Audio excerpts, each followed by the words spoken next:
Bonjour à tous, nous sommes le 13 novembre, mercredi.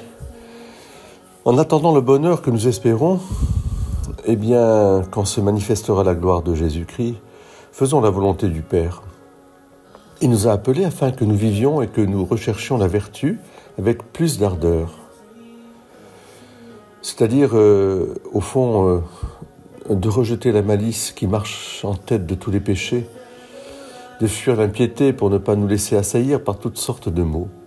C'est ainsi que parlait un de nos pères dans la foi au IIe siècle, vous vous rendez compte ? Car, disait-il, si nous cherchons à faire le bien, c'est la paix qui nous escortera. Voilà pourquoi elle ne peut être rencontrée par les hommes qui se laissent égarer par des craintes humaines et qui préfèrent la jouissance d'ici-bas à la promesse future. Ils ignorent en effet quel tourment implique la jouissance d'ici-bas et quel délice implique la promesse future. Si encore ils étaient seuls à se conduire ainsi, on pourrait les supporter, mais ils s'obstinent à enseigner le mal à des âmes innocentes sans savoir qu'ils recevront une peine.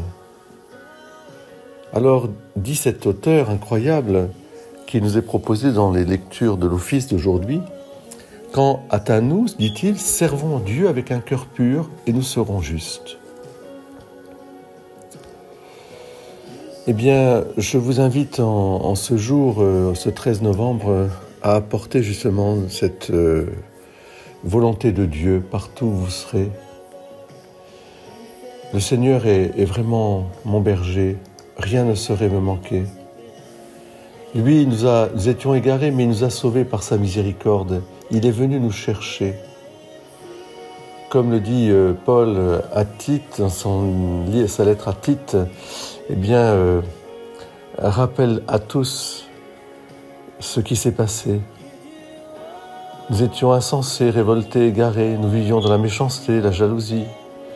Mais lorsque Dieu, notre Sauveur, a manifesté sa bonté et son amour pour les hommes, il nous a sauvés, non pas à cause de la justice de nos propres actes, mais par sa miséricorde. Par le bain du baptême, il nous a fait renaître, il nous a renouvelés dans l'Esprit Saint. Oh oui, Seigneur, accorde-nous cette pureté du cœur, que là où nous sommes égarés peut-être nous avons contracté de mauvaises habitudes, ce qu'on appelle aussi des vices, peut-être des rancunes, des occasions de chute, une habitude finalement à considérer les choses comme nous appartenant pour en jouir à notre guise. Que le Seigneur vienne à nous et nous rappelle de quel prix, de quel combat il nous a aimés. Il est venu nous chercher, nous porter sur ses épaules, sur la croix.